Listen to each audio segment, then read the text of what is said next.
What if Jordan Love decides to bet on himself? This could get really, really expensive for the Green Bay Packers.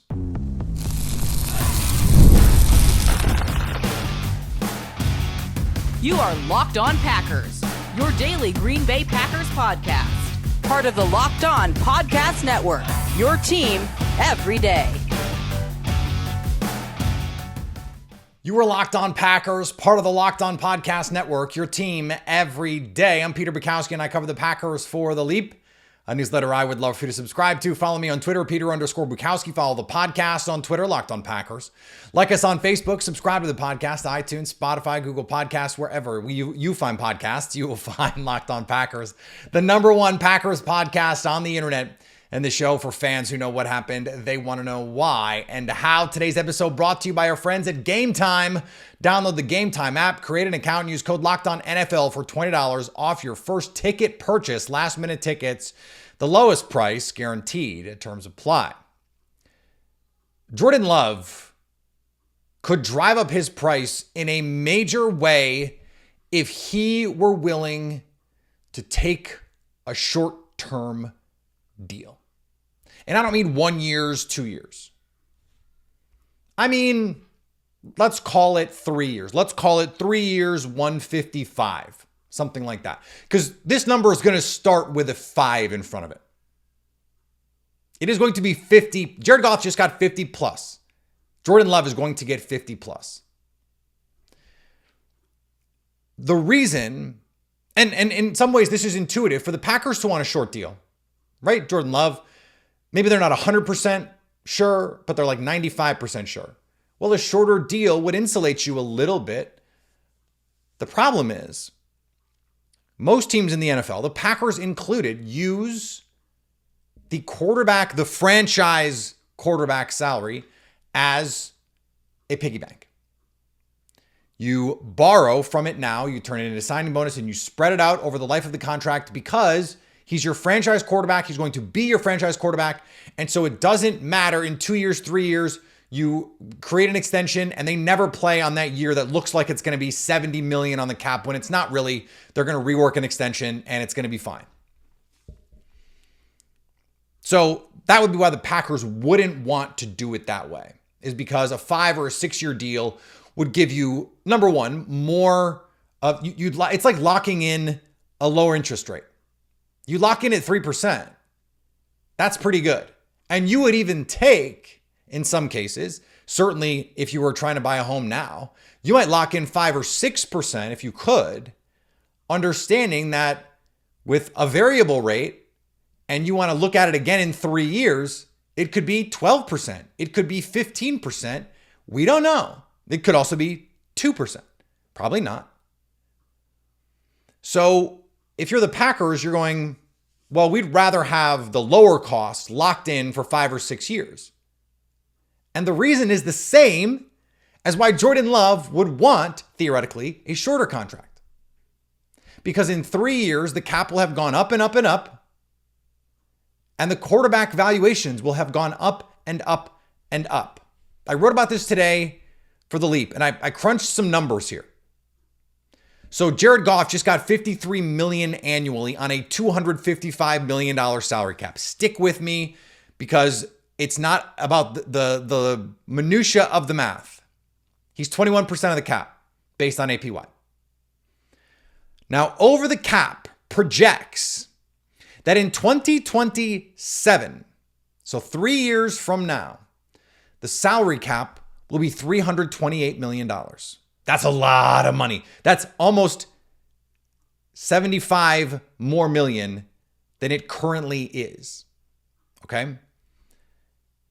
The percentage of cap, 21% of the cap in 2027 is almost $69 million. If you let Jordan Love come up in 2027 and he's getting the same contract that he was getting before, the Jared Goff deal in 2027 is almost $70 million a year for Jared Goff. And let's just say, as we've seen,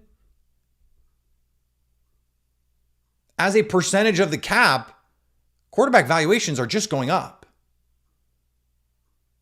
They're like double what they were when Aaron Rodgers signed his first deal back in 2008. 15 years ago, inflation, all those things. But let's say it's more like 25%. That's the standard. 25% of the new cap in 2027. Do you want to guess what it is? Top, I guess you could do a little back of napkin math. It's $82 million. So if Jordan Love wants to maximally cash in, what he is doing is he's going to the Packers and he's saying, look, let's do a 3-year deal. And I won't make you reset the QB market for me. Let's do the Jared Goff deal, 53. Let's do 3 years at 53. Let's call it 3 years, 160. And then in 2027, let's talk about my $80 million a year contract, because that's what it's going to look like. Now, if you're the Packers, quibbling over a couple million annually doesn't look like that big a deal. All of a sudden, you're going, if we can lock in 5 or 6 years, I'll take 5 extra million. I will reset the quarterback market if it means avoiding having to have a 2027 conversation where I'm trying to pay $80 million. This is a no-brainer. The difference between, on an annual value basis, between what Jared Goff theoretically got, what Justin Herbert got 52.5, Lamar Jackson got 52 a year ago, Jalen Hurts got 51 a year ago, Joe Burrow got 55. If I'm the Packers, I am saying, if you will take 6 years, remember, Jordan Love is 25 years old. If you will take 6 years, we will reset the quarterback market for you. $300 million plus. That, for the Packers, is the smart move. Because given the amount of guaranteed money that they'd probably have to put in there, you can spread that out. And then in 2 years, 3 years, if it's not working out, you can get out of a deal like that. But at least you're not paying $80 million starting year 4, year 5. But if you're Jordan Love, I don't know, that seems like a pretty good idea. Now, the trade-off, of course, is the security. If you're Jordan Love, though, why would you, like the 1 year of a starter thing, that's something the team is going to talk about. Hey, Jordan, it's only been 1 year. But if I'm Jordan Love, I'm going, yeah, but I know I can play like this. I know I can play better than this. So I'm not worried about my level of play falling off. Show me the money. Show me the money. That's what I would be saying. I would be saying, reset the quarterback market for me, or let's do a short-term deal and we can talk again in a couple of years. Because look at what's going to happen in Dallas right now. Now, they have a no-tag clause in that contract. But Dak Prescott is going to hit the open market next spring and he's going to get $60 million. He's going to get $60 million. Watch. Because they're not getting a deal done. Everything I've heard is they are not getting a deal done. So he's going to hit the open market and get $60 million. If you're the Packers, you better get this done before some of these other quarterbacks come up, because the price, yesterday's price is not today's price. I think they will find a common ground. I think they will find a middle ground. I think it makes sense for Jordan Love. You want to be the face of the franchise. You want to be the guy in Green Bay for 5-6 years. You want to have the franchise commit to you in a meaningful way. The smart thing is to say, I will take the 6 years, 330. Got to be like 335, I guess, to pass Joe Burrow. That is generational wealth. And you are guaranteeing, well, you're nearly guaranteeing yourself that money. They're probably going to have to approach $200 million in full guarantees. Joe Burrow had 146 million fully guaranteed. No one has really come that close. Certainly over 150, I would think. Almost half that money is going to have to be guaranteed. The Packers don't guarantee multiple years. Is that going to change? I'm not as worried about that stuff. The best thing for the Packers is to get this interest rate locked in now. The best thing financially for Jordan Love might be to hit the market sooner than later. So where do they find the common ground here? Don't be shocked if the common ground is at the top of the market. Now, Jordan Love is worth it. We're going to talk a little bit more about it coming up on Locked On Packers.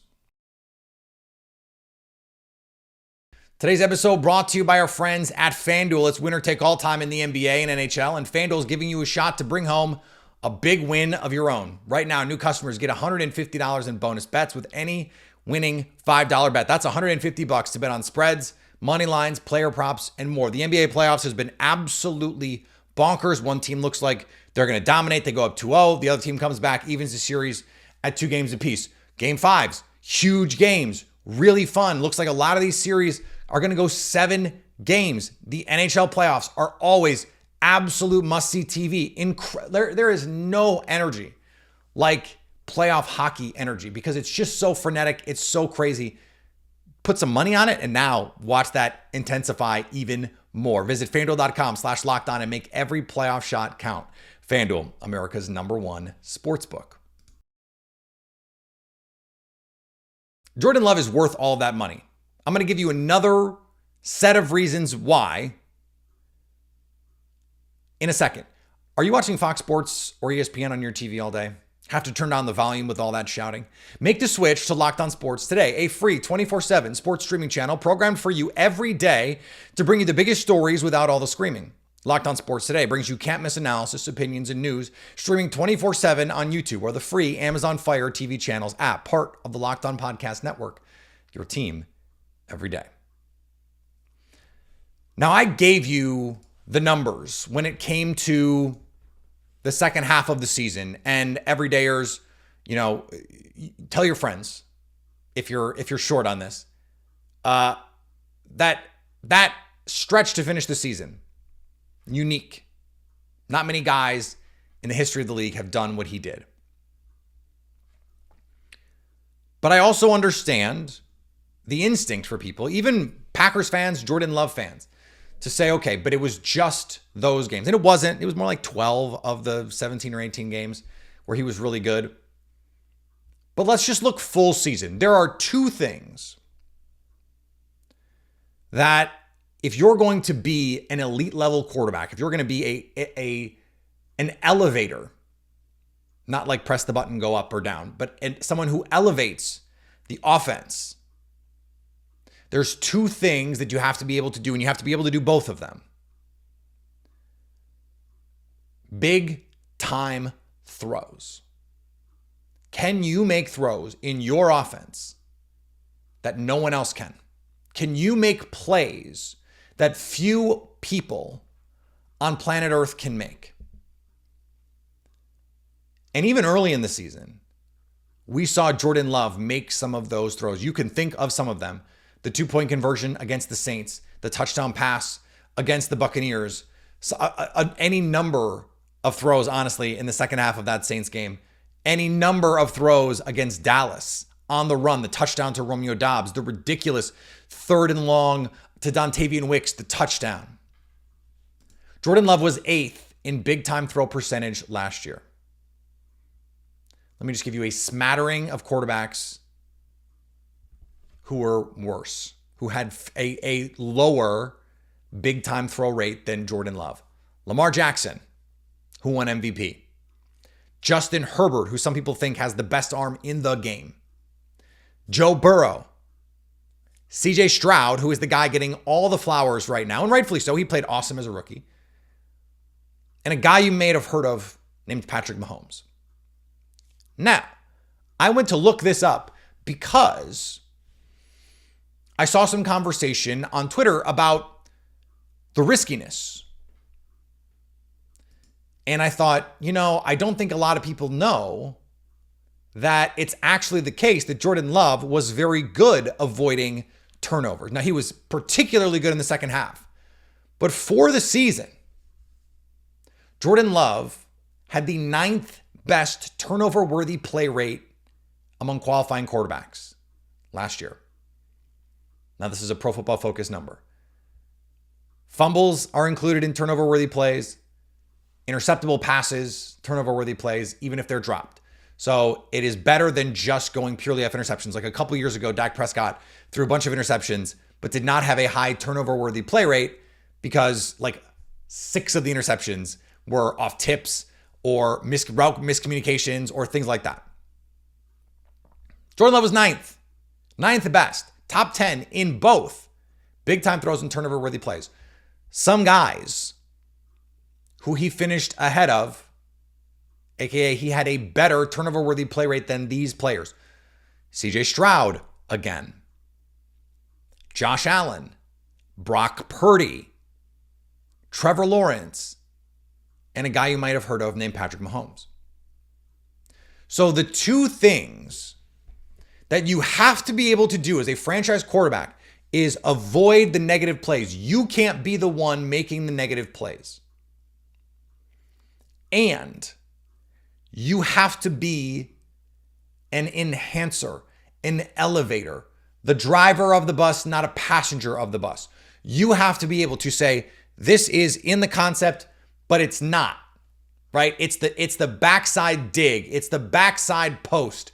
It's the alert go ball. It's the second reaction play. You break the pocket, you roll to your right, Jaden Reed streaking across the end zone, well covered, and you dot him up. It's those plays. Those combination of traits, that's what makes a franchise quarterback. There were only, okay, hold on. How many players do you think had both a higher big time throw rate, so made big time creator throws more often, and created turnover worthy plays at a lower rate than Jordan Love last year? How many players? The answer is 2. 2 players. So Jordan Love was top 10. You go, okay, well, 8th, 9th, like he should be first. Aaron Rodgers was always first. Okay. 2 players were more effective creating and more effective avoiding bad plays than Jordan Love. Dak Prescott, who I thought was the MVP for most of the season, and Matthew Stafford. Those 2 guys. That's it. Not Lamar Jackson, who won MVP. Not Jalen Hurts, who already got his $50 million contract.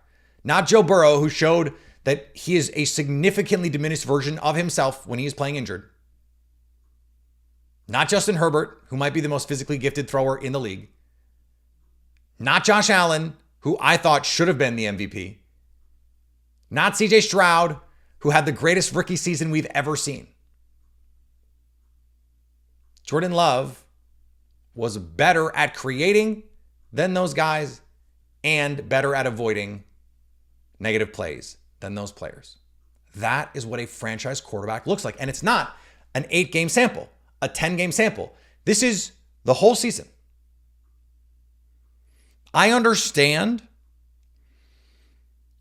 2 throws in the playoffs coloring a lot of the perception around Jordan Love.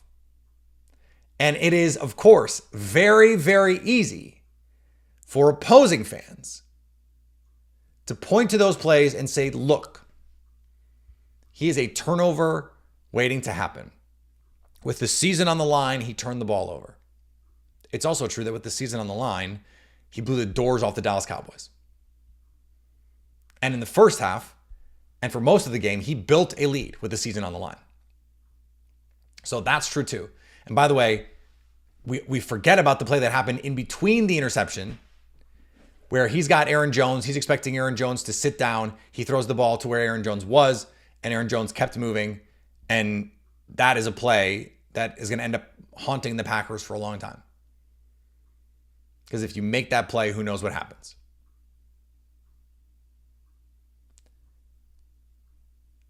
I know that I'm making a vociferous case for Jordan Love.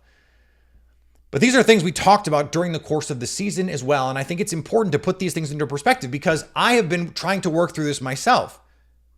How do you justify off 1 year giving, we just talked about it at the top, like $300 million. We just saw what happened with Daniel Jones. Now, Jordan Love was so much better than we've ever seen Daniel Jones be. Just like so much better than we've ever seen Daniel Jones be. Daniel Jones got $40 million a year. That's like the low end of what starting quarterbacks get now. Like 35, 40 million. Like this is the world that we live in now. So I think that you can feel pretty confident about what's going on here with Jordan Love. And I felt like it needed to be repeated. All right, now I want to talk about the youth on this team. We've talked about it in a specific way, but I want to talk about it in a different way coming up on Locked On Packers. The NFL schedule release coming out today. And you can get tickets to all the NFL games on Game Time. It is the best way to take the guesswork out of buying tickets. Last minute tickets, flash deals, zone deals, easy to find and buy NFL tickets with just a couple clicks, plus the lowest price guarantee. Save up to 60% buying on last minute tickets. And it's not just the NFL, sports, concerts, comedy, theater, and more.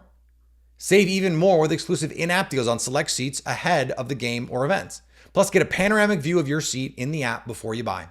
Take the guesswork out of buying tickets with Game Time. Download the Game Time app, create an account, and use code LOCKEDONNFL for $20 off your first purchase. Terms apply. Again, create an account and redeem code LOCKEDONNFL for $20 off. Download the Game Time app today. Last minute tickets, the lowest price guaranteed. The youth movement marches on for the Green Bay Packers. More on that in a second. Locked On has launched the first ever national sports 24/7 streaming channel on YouTube. And now it's also available on Amazon Fire TV and the free Fire TV channels app. Locked On Sports Today is here for you 24/7, covering the top sports stories of the day with the local experts of Locked On, plus our national shows covering every league. Find Locked On Sports Today now available on the free Fire TV channels app. I saw a tweet about the youth on the Lions, which I thought was interesting. So I went and looked. Now the Packers were the youngest team in the league, last year. They're trending toward being the youngest team again in the league. They're actually younger this year than they were last year. The oldest player on the Packers offense is Elton Jenkins. He is 28. 28. No other starter is over 26. No other starter is over 26. And just think about it. Romeo Doubs, year 2, last year. He's in year 3 now. Christian Watson, year 3. Zach Tom, year 3. Rasheed Walker, year 3. Josh Myers, year 4. That's your offensive line. Luke Musgrave and Tucker Kraft, year 2. Now, Jordan Love, it's year 5, but he's only 25, turns 26 this year. Josh Jacobs is 26. That's your offense. Dontavian Wicks, year 2. Jaden Reed, year 2. Bo Melton, Malik Heath. Young. But it's not actually just the offense. That was the thing that struck me when I went through this. Yes, so many of their young playmakers are young. Okay, Kenny Clark is 28. Older. I wanted to make the joke that Kenny Clark is still only 25. Almost. Preston Smith is 31. Jair Alexander? How old do you think Jair Alexander is? 27. Keyshawn Nixon, 26. Xavier McKinney, 24. Eric Stokes, 2021 draft class. Carrington Valentine, year 2. Kalen King, rookie. Quay Walker, year 3. I don't think Isaiah McDuffie is going to start. So Edgerrin Cooper, rookie. Tyron Hopper, rookie. Devontae Wyatt, year 3. Carl Brooks, year 2. Kobe Wooden year 2. Lucas Van Ness year 2. This is an incredibly young team. An incredibly young team. And I think we have to remember that when we think about the trajectory of what they can be. There is still so much room for this team to grow. And it's why they've been a trendy team as we go in and pick Super Bowl teams, in part because the NFC is also wide open. But I didn't realize how young Keyshawn Nixon is. I forgot how young Jerry Alexander still is. I was thinking he's like, 29, going to be 30. No. He's 2018 draft class, but he was so young when he was drafted. So it's a little crazy, actually, that this team is as young as it is. And even on defense, they're still pretty cheap. Like, Jerry Alexander is making a lot of money. Xavier McKinney's making a lot of money. Not Jordan Whitehead, who the Buccaneers also just signed. Antoine Winfield Jr. just signed to become the most expensive defensive back in football, making the Xavier McKinney deal look immediately cheaper. But Rashawn Gary's playing on that extension. Kenny Clark needs to get paid. Preston Smith's been paid, but it's not a crazy expensive deal. Otherwise, you're talking about rookie contracts. You're talking about guys who are extremely cheap, and everyone on the offense is cheap. Everyone except Josh Jacobs. And even he's a running back, so he's $14 million. Everyone else is dirt cheap. Elton Jenkins is on a second contract, but the rest of the offensive line, first-year guys or first contract guys. You look at output relative to spending. Green Bay was the most dollar for dollar efficient offense maybe ever, because no one has ever spent that little money on an offense. It was crazy what they did. Their offensive spending last year was essentially zero, not literally, but essentially. And no one else was even close to spending as little money on their offense as the Packers. Now, that's going to change. That's going to change soon because Jordan Love is going to get hella paid. You're going to have decisions to make with these receivers. But when I think of America's team, obviously, we have the visions of what the Cowboys brand was for so long. But I think of teams that we watch as a football viewing public grow up before our eyes. So many people became invested in what happened with Oklahoma City with Kevin Durant, Russell Westbrook, and James Harden because we watched those guys from pups grow up. We watched them mature in front of our eyes. I think the Texans right now, this is going to happen. CJ Stroud is going to become one of those guys where we watch that team grow up together. And it's a fame that builds on itself. You see those early struggles and it coalesces, and Love has that incredible game against Dallas. And I think that won so many fans, Dontavian Wicks, Jaden Reed, all these young guys. We're going to watch this team grow up in front of our eyes into a contending caliber team. And those teams tend to capture the imagination of the viewing public. And I think it doesn't hurt that what's happening in New York is happening in New York, and what is happening with that quarterback is happening with that quarterback. I don't even need to go into detail. If you know, you know. I just get to sit here and talk about Jordan Love. That's what I get to do. And I'm pretty happy about that. So America's team, young, fun. I don't know. I'd take the Packers. All right, more to come here on Locked On Packers. Coming up in the next couple of shows, we got Trevor Sikkema from Pro Football Focus is going to be on with us coming up here. I mentioned Matty Hudak a couple times. Going to be talking about Michael Pratt with us. So a lot of fun stuff. Our rookie orientation series, all that stuff coming up in the next couple days, weeks on Locked On Packers. Follow me on Twitter, Peter_Bukowski. Follow the podcast on Twitter, Locked On Packers. Like us on Facebook. Subscribe to the podcast. iTunes, Spotify, wherever you get podcasts, you will find Locked On Packers. Go subscribe on YouTube. Go follow us on the socials.